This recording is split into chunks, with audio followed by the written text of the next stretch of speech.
Hello friends, good evening. कैसे हो? महेश गुरुजी की क्लास में आपका स्वागत है। साथियों, मेरे एक व्यूवर ने कमेंट किया कि सर सब्जेक्ट कैसे कैसे होते हैं, इस पर एक वीडियो बना दो, और वीडियो आपके सामने हाजिर है।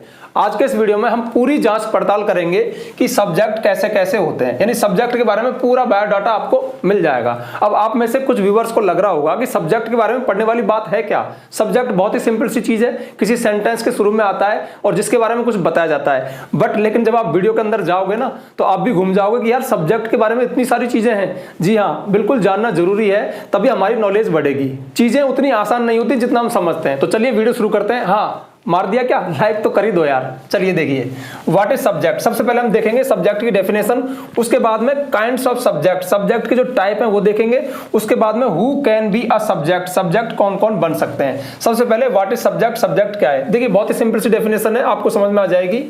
The subject is the person और थिंग। सब्जेक्ट वो व्यक्ति या वो चीज होता है, डूइंग द एक्शन, जो कोई एक्शन कर रहा होता है, और बीइंग डिस्क्राइब्ड, या जिसके बारे में कुछ बताया जाता है। तो इसमें दो बात बताई गई है, या तो कोई एक्शन करेगा या जिसके बारे में कुछ बताया जाएगा। दो एग्जांपल से समझ लो।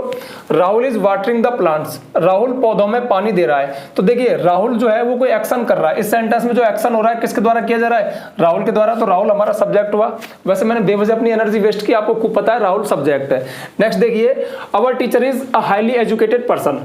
हमारा टीचर एक बहुत ही हाईली एजुकेटेड पर्सन है, बहुत पढ़ा लिखा व्यक्ति है। तो देखिए यहाँ पे किसके बारे में कुछ बताया जा रहा है? अवर टीचर के बारे में, सब्जेक्ट हुआ। लेकिन यहाँ पर अवर टीचर जो कि सब्जेक्ट है कुछ कर नहीं रहा है, उसके बारे में कुछ बताया जा रहा है। तो ध्यान रखना, सब्जेक्ट की दो रिक्वायरमेंट है। सब्जेक्ट वो होता है जो या तो सेंटेंस में कुछ करता है या जिसके बारे में कुछ बताया जाता है। यहाँ पर राहुल कुछ कर रहा है और यहाँ पर अवर टीचर कुछ कर नहीं रहा है, लेकिन इसके बारे में बताया जा रहा है क्या? कि वो एक बहुत ही पढ़ा लिखा व्यक्ति है। तो ये तो हो गई इसकी डेफिनेशन। अब देखते हैं काइंड्स ऑफ सब्जेक्ट या टाइप्स ऑफ सब्जेक्ट। तो देखिए तीन तरह के होते हैं, simple subject, compound subject and complex sentence. अब इन तीनों को हम थोड़ा डिटेल करेंगे कि क्या सिंपल सब्जेक्ट है, क्या कंपाउंड है, क्या कॉम्प्लेक्स है। उसके बाद हम देखेंगे who can be a subject, एक सब्जेक्ट कौन बन सकता है, मतलब कौन कौन से वर्ड हैं जो सब्जेक्ट बन सकते हैं। और यहीं पे आके आप थोड़ा घूम जाओगे। तो चलिए वीडियो शुरू करते हैं और चलिए अब देखते हैं हमारे सब्जेक्ट के जो टाइप्स हैं। तीन मैंने आपको बताए थे, सिंपल, कंपाउंड, कॉम्प्लेक्स। तीनों को एक साथ देखेंगे, सिंपल, कंपाउंड, कॉम्प्लेक्स। सबसे पहले सिंपल सब्जेक्ट क्या होता है? तो देखिए ओनली वन वर्ड, ये केवल एक सिंगल वर्ड का होता है, और कैन बी ए नाउन और प्रोनाउन। ये या तो नाउन होगा या प्रोनाउन होगा। देखिए इस बात को आप नोट कर लो, हमेशा याद रखना कि हमारे सेंटेंस में जो सब्जेक्ट होते हैं ना, या तो कोई नाउन हो सकते हैं या प्रोनाउन, इनके अलावा और कोई नहीं होता। तो सब्जेक्ट कौन होता है? या तो नाउन होगा या प्रोनाउन होगा। लेकिन सिंपल सब्जेक्ट में ये केवल ओनली वन वर्ड, एक ही वर्ड का होगा। एग्जांपल देखिए, Jaipur is a beautiful city. Jaipur एक सुंदर शहर है, तो जयपुर एक नाउन है और केवल एक ही सिंगल वर्ड है। इसी तरह से आई वांट अ जॉब, मैं एक जॉब चाहता हूं, तो आई एक प्रोनाउन है, सिंगल एक वर्ड है। तो जब हमारा सब्जेक्ट सिंगल एक ही वर्ड हो, वो नाउन हो या प्रोनाउन हो, तो एक सिंपल सब्जेक्ट कहलाता है। अब बढ़ते हैं आगे, कंपाउंड सब्जेक्ट। देखिए कंपाउंड सब्जेक्ट क्या है? ए सब्जेक्ट विद टू और मोर सिंपल सब्जेक्ट, ऐसा सब्जेक्ट जिसमें दो या दो से अधिक सिंपल सब्जेक्ट हो। सिंपल सब्जेक्ट क्या है? जिसमें सिर्फ एक ही वर्ड हो। तो दो या दो से अधिक अगर सिंपल सब्जेक्ट हो और जॉइंड बाई, वो जुड़े हुए हो बाई ए कंजंक्शन, किसी कंजंक्शन के द्वारा। अब कंजंक्शन हो सकता है कि वो एक कोऑर्डिनेट कंजंक्शन हो, जैसे एंड, बट, सो, यट, या फिर करलेटिव कंजंक्शन हो। अब करलेटिव कंजंक्शंस होते हैं हमारे आइदर और, नाइदर, नॉर, बोथ, एंड, जो पेयर में होते हैं। तो जब हमारे नाउन या प्रोनाउन कंजंक्शन से जुड़े हों तो वो कंपाउंड सब्जेक्ट होते हैं। एग्जाम्पल देखिए, राम एंड श्याम। तो देखिए राम एक सिंपल सब्जेक्ट है, श्याम एक सिंपल सब्जेक्ट है। दोनों किससे कनेक्ट है? एंड से, जो कि एक कोऑर्डिनेट कंजंक्शन है, मतलब कंजंक्शन है। तो Ram and Shyam are close friends. तो इसमें कंपाउंड सब्जेक्ट हुआ राम और श्याम। अगला है आइदर राधा और रितिका इज डांसिंग, या तो राधा या फिर रितिका डांस कर रही है। अब ध्यान रखना, हमारे कंपाउंड सब्जेक्ट में आपको वर्ब का विशेष ध्यान रखना है, क्योंकि ये कंजंक्शन से जुड़े होते हैं। तो इनमें जैसा सब्जेक्ट वैसा ही वर्ब आपको रखना पड़ेगा। देखिए आइदर राधा, या तो राधा और रितिका। आप ये मत सोचना कि राम और श्याम दोनों प्लूरल थे तो आर हो गया, तो आइदर राधा और रितिका में भी यहाँ पे आर हो जाएगा। नहीं होगा, क्योंकि आइदर और में जो सेकंड सब्जेक्ट होता है, बाद वाला होता है, उसके अनुसार वर्ब रखी जाती है, तो इज आएगा यहाँ पे। तो हमारा कंपाउंड सब्जेक्ट हुआ या तो राधा या रितिका, ठीक है। ये किसी कंजक्शन से जुड़ा है। कंजक्शन हमारा यहाँ पे कोरिलेटिव कंजक्शन है, आइदर और, जिसे हम पेयर कंजक्शन भी कहते हैं। ऐसे कंजक्शन जो पेयर में हो, आइदर और, neither nor, both and, not only but also, ये पेयर कंजक्शन कहे जाते हैं या कोरिलेटिव कंजक्शन कहे जाते हैं। नेक्स्ट देखिए, both my friend and I, दोनों, मैं और मेरा मित्र। तो देखिए दो सिंपल सब्जेक्ट हैं, एक तो मैं, माय फ्रेंड है, और एक मैं हूं, ठीक है। किससे जुड़े हैं? बोथ एंड, एक पेयर कंजक्शन से, तो एक कंपाउंड सब्जेक्ट हुआ। अब देखिए बोथ, दोनों, मेरा मित्र और मैं, ये प्लूरल हो गया तो यहाँ पे वर्ब प्लूरल आएगा, ठीक है, एक कंपाउंड सब्जेक्ट।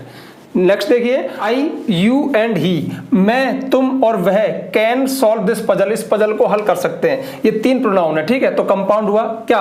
देखिए नाउन जब दो या दो से अधिक हो, या प्रोनाउन भी दो या दो से अधिक हो, कंपाउंड सब्जेक्ट होता है। तो नाउन के एग्जाम्पल हम देख चुके हैं, ये प्रोनाउन का है। तो मैं, तुम और वह इस पजल को सॉल्व कर सकते हैं, ठीक है। लेकिन सबसे अच्छी बात है, मजेदार बात है कि ये रॉन्ग है, क्योंकि यहाँ पे भी एक रूल काम करता है। जब हमारे प्रोनाउंस एक से अधिक हो तो वो एक पैटर्न को फॉलो करते हैं, कभी मत भूलना। यहां पे एक रूल वाली बात है, यहां पर मैंने जानबूझ के इसको गलत लिखा था, वहां पे एक पैटर्न फॉलो होगा, उसका हमेशा ध्यान रखना।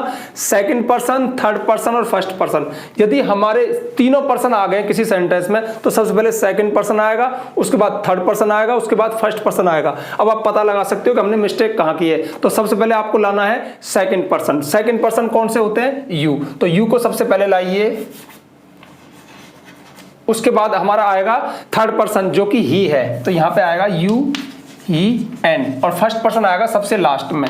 तो देखिए you, he and I can solve this puzzle, तुम, वह और मैं इस पजल को सॉल्व कर सकते हैं। तो ये हमारा कंपाउंड सब्जेक्ट हुआ। बीच में मैंने आपको एक नॉलेज की बात बता दी कि यदि हमारे सेंटेंस में कंपाउंड सब्जेक्ट के रूप में तीनों पर्सन आ जाए, फर्स्ट पर्सन, सेकंड पर्सन, और ये तीनों ही पर्सनल प्रोनाउन है, ठीक है, तो इनका क्रम ये होगा, सबसे पहले सेकंड पर्सन आएगा, उसके बाद थर्ड पर्सन आएंगे, उसके बाद फर्स्ट पर्सन आएगा। अब देखिए ये हो गया आपके कंपाउंड सब्जेक्ट। तो कंपाउंड सब्जेक्ट में हमने आपको क्या बताया कि जब दो या दो से अधिक सिंपल सब्जेक्ट और किसी कंजक्शन से जुड़े हुए हो, कंपाउंड सब्जेक्ट होता है। इसके बाद आते हैं हमारे कॉम्प्लेक्स सब्जेक्ट। देखिए कॉम्प्लेक्स सब्जेक्ट क्या होता है? Complex subject that usage, subject जो काम में लेते हैं मॉडिफायर्स को। अब मॉडिफायर्स क्या होते हैं? मॉडिफायर्स किसी सेंटेंस में ऐसे वर्ड होते हैं जो किसी नाउन के बारे में, प्रोनाउन के बारे में या वर्ब के बारे में हमें अतिरिक्त जानकारी दें, मॉडिफायर्स कहलाते हैं। तो हम शॉर्ट में कह सकते हैं कि जब भी आप किसी एडजेक्टिव को देख रहे हो, किसी एडवर्ब को देख रहे हो, या किसी ऐसे वर्ड को देख रहे हो जो हमें नाउन, प्रोनाउन या वर्ब के बारे में कुछ अतिरिक्त बता रहा है, मॉडिफायर्स है। तो देखिए सब्जेक्ट जो काम में लेते हैं मॉडिफायर्स को टू ऐड इंफॉर्मेशन, थोड़ी सी जानकारी बढ़ाने के लिए, जानकारी देने के लिए, टू द सिंपल सब्जेक्ट, किसी सिंपल सब्जेक्ट के बारे में। सिंपल सब्जेक्ट क्या है? जो सिंगल एक ही वर्ड का है, जो कोई नाउन है, प्रोनाउन है। तो हम कह सकते हैं कि इस सिंपल सब्जेक्ट के बारे में, जो भी सिंपल सब्जेक्ट है जो एक वर्ड में नाउन, प्रोनाउन है, उनके बारे में जो मॉडिफायर्स हमें अतिरिक्त जानकारी दें, तो ऑटोमेटिकली हमारा सब्जेक्ट बड़ा हो जाएगा। एग्जांपल देखो, the red car on the road is mine. तो देखिए यहाँ पे वर्ब से पहले जो होता है सब्जेक्ट होता है, तो वर्ब है इज, इससे पहले जो भी है सब्जेक्ट है, ठीक है। अब सब्जेक्ट यहाँ पे किसकी बात चल रही है, किसके बारे में बताया जा रहा है? कार के बारे में। अब कार एक सिंगल नाउन वर्ड है, ठीक है, एक सिंपल सब्जेक्ट है कार, इसके बारे में बताया जा रहा है। लेकिन इसके साथ कुछ मॉडिफायर्स आए जो इसके बारे में हमें कुछ और बता रहे हैं। जो वर्ड है the red, Lal car, on the road जो सड़क पर है, तो लाल कार जो सड़क पर है इज माइन, मेरी है। तो देखिए ऑन द रोड और द रेड, ये जो वर्ड है जिन्होंने हमें कार के बारे में अतिरिक्त बताया, मॉडिफायर्स हैं, इसलिए हमारा सब्जेक्ट इतना बड़ा हो गया, इसलिए ये कॉम्प्लेक्स सब्जेक्ट कहलाता है।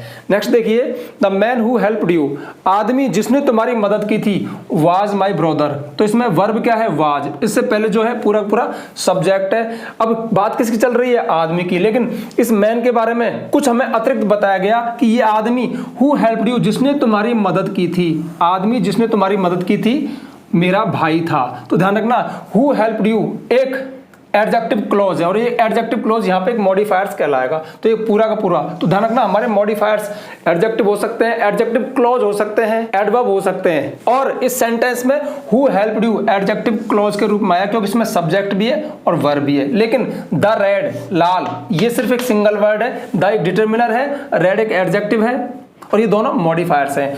ऑन द रोड एक एडवर्ब है, एक प्रीपोजिशनल एडवर्ब क्योंकि ऑन से शुरू हो रहा है, और द रोड इसका ऑब्जेक्ट है। ठीक है, ये एक लंबी कहानी, मैंने पिछले वीडियो में आपको बताया था कि जो फ्रेज किसी प्रीपोजिशन से शुरू हो वो एक प्रीपोजिशनल फ्रेज कहलाता है, और उस प्रीपोजिशन के बाद जो वर्ड होता है, जो नाउन होता है, वो उस प्रीपोजिशन का ऑब्जेक्ट होता है। ठीक है, तो यहाँ पे ये पूरा का पूरा एक कॉम्प्लेक्स सेंटेंस हुआ क्योंकि इसमें मॉडिफायर्स हैं जो इस कार को मॉडिफाई कर रहे हैं, कार के बारे में हमें कुछ अतिरिक्त बता रहे हैं। ऐसे ही इस सेंटेंस में मैन हेड वर्ड है, मैन नाउन है मैन, लेकिन आदमी जिसकी तुमने मदद की थी ये पूरा पूरा एक क्लॉज है जो कि एक एडजेक्टिव क्लॉज है, लेकिन इसने मॉडिफाई किया इस मैन को, तो पूरा हमारा एक कॉम्प्लेक्स सेंटेंस हुआ। तो कॉम्प्लेक्स सेंटेंस इस तरह के दिखते हैं। यहाँ पे आप कई बार भ्रमित हो जाते हो, यार इसमें यू सब्जेक्ट है क्या, रोड सब्जेक्ट है क्या, तो वही घूमने वाली बात आ गई ना। लेकिन अब हमें पता चला कि ये सब्जेक्ट नहीं है, ये तो मॉडिफायर्स हैं, ये तो मॉडिफाई कर रहे हैं, रोड मॉडिफाई कर रहा है कार को, क्योंकि कार जो सड़क पे खड़ी है, और ये यू इस एडजेक्टिव क्लॉज का एक हिस्सा है, एक पार्ट है। तो ठीक है, ये देखे आपने टाइप्स ऑफ सब्जेक्ट। अब हम देखेंगे कि कौन कौन से वर्ड हैं ग्रामर में जो सब्जेक्ट बन सकते हैं, वो भी बहुत रोचक जानकारी। ये मत समझना कि आपका काम हो गया, आपको सब्जेक्ट के बारे में काफी नॉलेज मिल गई, अभी मेन नॉलेज तो मिलना बाकी है। ठीक है, आप चाहो तो इसको नोट कर लो, स्क्रीनशॉट ले लो। और चलिए अब देखते हैं who can be a subject. Subject कौन बन सकता है? देखिए, जब सब्जेक्ट की बात आती है तो ये तो कन्फर्म है कि सब्जेक्ट या तो कोई नाउन बनेगा या कोई प्रोनाउन बनेगा। अब नाउन जब सीधी सीधी शक्ल में हमारे सामने आ जाए, जैसे किसी व्यक्ति का नाम राम, मोहन, दिनेश, गीता, सीता, या प्रोनाउन जैसे पर्सनल प्रोनाउन होते हैं हमारे आई, वी, यू, ही, सी, दे, ये तो बहुत नॉर्मल है। लेकिन जब एक अलग ही शक्ल में हमारे सामने आ जाए तो हम थोड़ा घूम सकते हैं, इसलिए ये डिटेल आपको पता लगना बहुत जरूरी है। तो देखिए, जो हमारे सब्जेक्ट हैं वो कौन कौन बन सकते हैं? Noun, noun phrase, pronoun, gerund, gerund phrase, infinitive, infinitive phrase, noun clause, compound, compound के बारे में मैंने आपको बता दिया, और डमी सब्जेक्ट। अब हम इन सबका एक एक एग्जांपल देखते हैं और क्लियर करते हैं कि सब्जेक्ट कौन कौन बन सकते हैं। देखिए, मेन बात तो वही है, कोई नाउन या प्रोनाउन, लेकिन नाउन एक और ही शक्ल में हमारे सामने आ जाए तो फिर थोड़ा सा डिफिकल्ट हो जाता है। तो देखिए, ये क्लियर होगा। Noun, Ram is an honest boy, Ram एक ईमानदार लड़का है। राम किसी व्यक्ति का नाम है, एक सब्जेक्ट है, कोई प्रॉब्लम नहीं है। ठीक है, आपको समझ में आ रहा है? यहाँ पे आप किसी व्यक्ति का नाम, किसी वस्तु का नाम, किसी स्थान का नाम रख सकते हो, नाउन है। ठीक है, नाउन फ्रेज। अब जो हमारा नाउन है वो एक फ्रेज के रूप में हमारे सामने आ सकता है, जैसे a tall man was instructing us, एक लंबा व्यक्ति हमको आदेश दे रहा था। तो देखिए, अब इसमें हेड जो नाउन है, हेड वर्ड वो मैन है, लेकिन उसकी विशेषता बताई ए टॉल, एक लंबा, वो एक लंबा व्यक्ति था।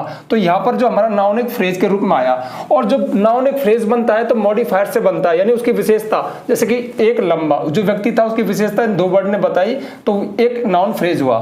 नेक्स्ट है प्रोनाउन। अब प्रोनाउन हमारे सब्जेक्ट बनते हैं, हमको पहले से पता है, जैसे you can not do this, तुम इसे नहीं कर सकते हो, यू एक प्रोनाउन है, पर्सनल प्रोनाउन है। ठीक है, इसके बाद जेरंड। अब देखिए, जेरंड क्या होता है? जब वर्ब की फर्स्ट फॉर्म में आईएनजी लगाओ और वो एक नाउन का काम करे, एक जेरंड होता है। अब जो नाउन है, जिसका नाम पड़ गया नाउन, वो सब्जेक्ट बन सकता है, ऑब्जेक्ट बन सकता है। यहाँ पे बात चल रही है सब्जेक्ट की, तो देखिए, सिंगिंग इज माई पैशन, गाना मेरा पैशन है, मेरा शौक है। तो मेरा शौक क्या है? गाना। तो यहाँ पे सिंगिंग क्या बना? एक सब्जेक्ट बना, एक नाउन। इसके बाद वर्ब आ रहा है इज। ठीक है, अब देखिए, यहाँ पर जो सिंगिंग वर्ड है ना, जिसको आप वर्ब के रूप में देख रहे हो, यहाँ पर ये वर्ब नहीं है, एक जेरंड है। जेरंड एक नाउन होता है, नाउन सब्जेक्ट बन सकता है। तो गाना मेरा पैशन है, यहाँ पर ये सब्जेक्ट है। अब देखिए, जेरंड एक फ्रेज के रूप में भी हो सकता है। यहाँ पर तो सिंगल वर्ड है, सिंगिंग एक ही वर्ड है, जेरंड है, लेकिन जेरंड फ्रेज क्या होता है? Writing short stories is my hobby, छोटी कहानियां लिखना मेरा शौक है। तो राइटिंग तो क्या है? लिखना, एक जेरंड है, लेकिन राइटिंग शॉर्ट स्टोरीज कुछ एडिशनल वर्ड्स और हैं, मतलब जो लिखना है ना, वो छोटी कहानियां लिखना है। तो जेरंड एक फ्रेज के रूप में आया।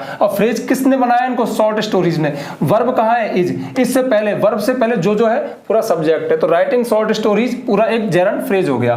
नेक्स्ट देखिए, इन्फिनेटिव। अब इन्फिनेटिव क्या होता है? जब वर्ब की फर्स्ट फॉर्म से पहले टू लगा हो, इन्फिनेटिव होता है, और वो भी एक नाउन का काम करता है। और जिसका नाम पड़ गया नाउन, वो सब्जेक्ट बन सकता है, ऑब्जेक्ट बन सकता है। वैसे ऑब्जेक्ट में बार बार घसीट रहा हूं, घसीट कह रहा हूं, आपको एडिशनल नॉलेज दे रहा हूं कि जो नाउन है ना, वो सब्जेक्ट बन सकते हैं, ऑब्जेक्ट बन सकते हैं। जो प्रोनाउन है वो सब्जेक्ट बन सकते हैं, ऑब्जेक्ट बन सकते हैं। तो यहाँ पे देखिए, to run is the best exercise, दौड़ना सबसे अच्छा व्यायाम है। तो टू रन क्या है? यहाँ पे एक इन्फिनेटिव है, और इन्फिनेटिव इस सेंटेंस में एक चूंकि नाउन है, इन्फिनेटिव नाउन होते हैं, तो यहाँ पे सब्जेक्ट है। क्यों? इज वर्ब है, उससे पहले आ रहा है सब्जेक्ट है। To run is the best exercise, दौड़ना सबसे अच्छा व्यायाम है। अब वही बात आ जाती है इन्फिनेटिव फ्रेज। यहाँ पे इन्फिनेटिव सिंगल वर्ड है, लेकिन यहाँ पे फ्रेज के रूप में देखो इसको, टू फॉल इन लव, प्यार में पड़ जाना, टू फॉल इन लव पूरा पूरा एक फ्रेज हो गया, क्योंकि वर्ब कहाँ है? गिव्स। इससे पहले जो आ रहा है पूरा पूरा सब्जेक्ट है, और सब्जेक्ट यहाँ पे एक फ्रेज के रूप में, मतलब नाउन फ्रेज।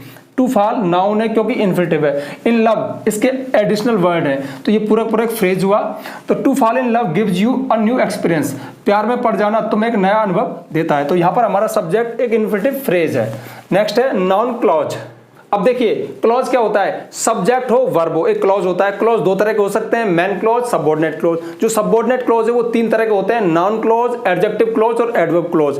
अब जो हमारा नाउन क्लॉज है ना वो सब्जेक्ट बन सकता है, क्योंकि जो नाउन क्लॉज है ना वो सेंटेंस में 5 तरह से बिहेव कर सकता है। सब्जेक्ट बन सकता है, ऑब्जेक्ट बन सकता है, कंप्लीमेंट बन सकता है, प्रीपोजिशन बन सकता है, मतलब काफी लंबी रामायण है। लेकिन फिलहाल आप ये समझो जिसका नाम पड़ गया नाउन, यानी ये क्लॉज जो नाउन का काम करे नाउन क्लॉज हो गया, और जिसका नाम पड़ गया नाउन वो सब्जेक्ट बन सकता है। तो देखिए व्हाट एवर यू वांट, जो भी तुम चाहते हो, इज फाइन विद मी, मेरे साथ ठीक है। जो भी तुम चाहते हो मेरे साथ ठीक है। इसमें जो वर्ब है क्या है, इससे पहले जो आया क्या हुआ, एक सब्जेक्ट हुआ। सब्जेक्ट किस शक्ल में, एक क्लॉज की शक्ल में। क्लॉज क्यों है, क्योंकि सब्जेक्ट है वर्ब है, सब्जेक्ट वर्ब क्लॉज होता है। अब यहाँ पे ये क्लॉज काम क्या कर रहा है, एक नाउन का काम कर रहा है, क्योंकि सेंटेंस का सब्जेक्ट है, और जो सब्जेक्ट है वो नाउन हो सकता है। नेक्स्ट देखिए कंपाउंड। कंपाउंड के बारे में मैंने आपको बता दिया कि जब दो सिंपल सब्जेक्ट यानी दो नाउन या दो प्रोनाउन आपस में जुड़ जाएं किसी कंजक्शन से, एक कंपाउंड सब्जेक्ट होता है। जैसे हरि एंड अशोक, ठीक है, हरि एक नाउन है, अशोक एक नाउन है, इनको एंड कंजक्शन ने जोड़ दिया तो एक कंपाउंड सब्जेक्ट हो गया।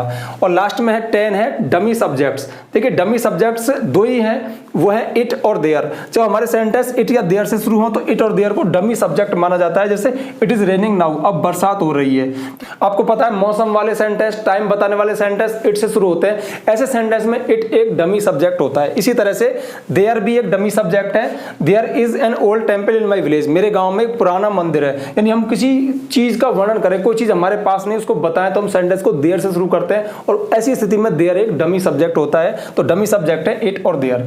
तो इस तरह से who can be a subject, subject कौन बन सकता है। सब्जेक्ट को आज से पहले हो सकता है कि आप एक छोटी सी चिड़िया मान के बैठे हो, लेकिन आज आपकी नजर में, आपके माइंड में सेंटेंस एक बड़ी चिड़िया बन गया होगा। क्योंकि देखिए कोई भी चीज इतनी हल्की नहीं होती जितना हम समझते हैं, और हर चीज में हमें परफेक्ट होना बहुत जरूरी है। और परफेक्टनेस धीरे धीरे आती है, एक दिन में नहीं आती। ये वीडियो देखा फिर कहीं और देखोगे, हर बार कहता हूं वही डायलॉग है, फिक्स है। सीखने के लिए बहुत मशक्कत करनी पड़ती है, बूंद बूंद से घड़ा बढ़ता है, एक दिन में चीजें नहीं आती।